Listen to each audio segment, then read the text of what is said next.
I'm John Robson, and this is the Climate Discussion Nexus Readout, Episode 8.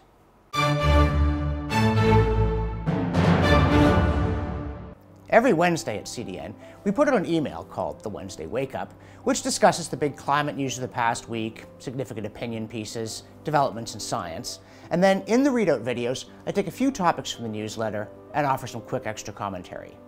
If you want more in-depth analysis and information, go to our website, that's climatediscussionnexus.com, and subscribe to the Wednesday Wake Up, and also have a look at our YouTube channel, that's ClimateDN, because we have lots of videos.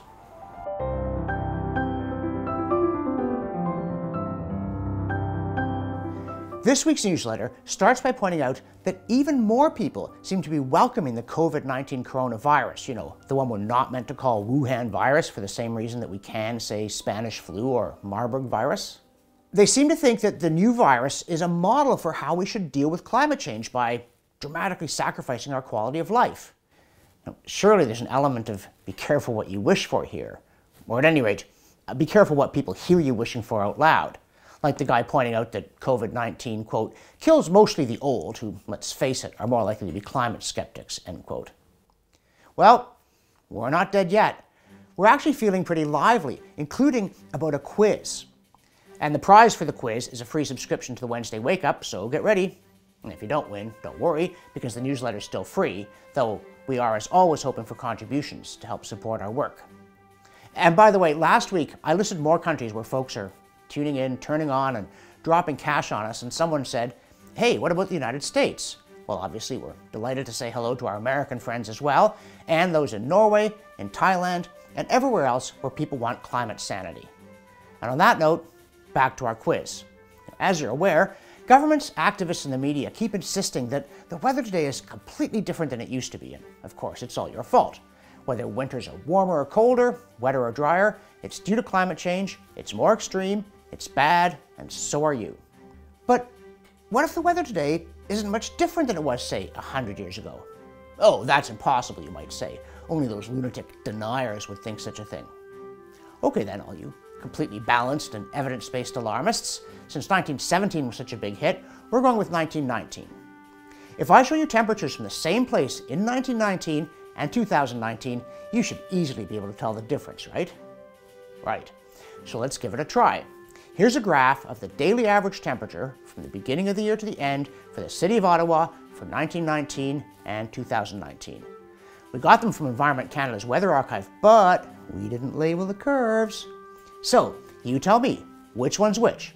Which one's last year? Which one is 100 years ago? It's easy. Which one jumps out at you, showing obvious signs of a climate catastrophe, from heat waves to wild swings? And which one looks like the long ago halcyon days before human beings upset the delicate balance of the ecosystem? Weird. Kind of hard to tell, isn't it? Go ahead, pause the video and think about it. Take your time. Okay, made your choice? Well, here's the answer. 1919 is the one in green, 2019 is the one in orange. Just kidding. Actually, 1919 is orange, 2019 is green. But if I got it wrong and didn't correct it, nobody would have known, would they? Not the politicians, not the alarmists, because the curves are basically identical. So if you got it right, head over to climatediscussionnexus.com, sign up for your free Wednesday Wake Up. If you didn't, go and sign up anyway, because as I said, it's free regardless. But if you did find it hard to tell, remember our quiz next time people say, oh, it's definitely hotter than it used to be, or else point to a stretch of warm weather, cold weather, anything else, and say, climate change, as if we never used to have warm or cold spells, wet or dry weather, storms, wildfires, or anything else. People claim that even if the average temperature hasn't actually changed due to global warming, things are way more unstable with lots more extremes due to climate change. But you can't see it in this chart, can you? The reality is, if you woke up in 1919, you'd find almost everything very different from today. One of the few things that wouldn't be different, though, is the weather. You couldn't tell it from what we're having now. Now, excuse me, folks, I'm just going to interrupt briefly here. I want to ask you to do something for us. You've heard of the 97% number. We've made a video about it. But now I want to talk about the 86%, which is the proportion apparently of people who are watching our videos but have not yet subscribed to our YouTube channel. I want to ask you to do that because it helps us to build our audience and build the channel. So, the button's right there. Just click on it. I can wait.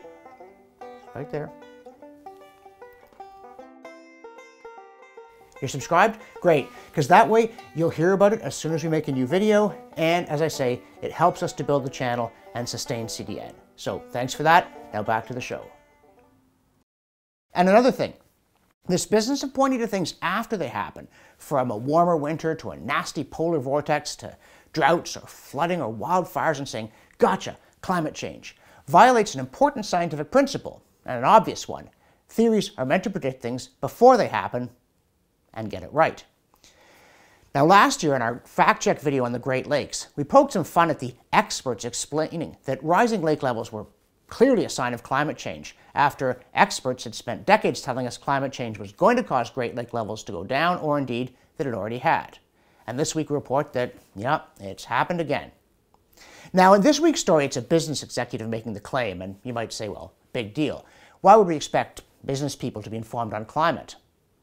But climate change is a huge public policy issue, and that's why we need business executives, politicians, and other people with important responsibilities, such as voters, to pay attention to the issue. Self-government depends on informed citizens able to recognize that a bunch of trendy slogans, platitudes, and factoids about climate change, or anything else, simply aren't true. And while I'm on the subject, it'd be nice to have journalists able to do the same. Because there are lots of things you've been told these famous experts who lurk in every journalist Rolodex are saying about climate, when the reality is they aren't saying any such thing. Or worse, they are saying it, but it ain't so. And you can see some glaring examples in our fact check video series. Now, since we're so critical of people talking nonsense on climate, we do try to offer commendations when someone steps forward and says the unpopular things on that topic that just about everyone's thinking, but not nearly enough people seem to have the nerve to say out loud. And here's one more from this week's newsletter. We drew attention to a piece in the Edmonton Journal by David Staples that politely but firmly pushes back against Greta Thunberg and her movement. And by the way, yes, that really is how you pronounce her name. I'm always amazed at people who are super woke on climate and multiculturalism and everything else, and then say they're big fans of a person called Greta Thunberg. When she introduced herself to the UN, she said Greta Thunberg, more or less, and I assume she knows how to say her name. Although she doesn't know a lot of other things she really needs to. Look, I know she's a kid. Character assassination's even further out of bounds with children than adults, though frankly there's too much of it with adults too. But as long as she's being invited around the world to speak to world leaders and being hailed as a prophet, if not an actual saint, her ideas are fair game, and the people who ought to be ashamed are the ones who wheel her out on stage, hide behind her, and then when you criticize what she says, say, have you no respect for the innocence of childhood? And as Staples points out, her ideas are not innocent. They're increasingly dangerous. And they echo radical political movements that have done tremendous damage throughout history. That's why it's time for the adults in Miss Thunberg's life to teach her some history as well as some economics, and while you're at it, why not some science? She needs to know that she's pushing ideas that have proven far deadlier than anything we could conceivably be facing from climate change. And again, while I'm on the subject, maybe her adult devotees should start learning some of the same things too. You know, we're always ready for a fair debate on facts and logic here at CDN, and that's why you'll find lots more of both in the Wednesday Wake Up. Again, you find it on the newsletter tab at climatediscussionnexus.com. If you're not already a subscriber, you're going to find a lot of items of interest. And if you are already a subscriber, you can use the search function to explore topics you're particularly concerned about, or find those back items that you really think are relevant to some discussion you're having.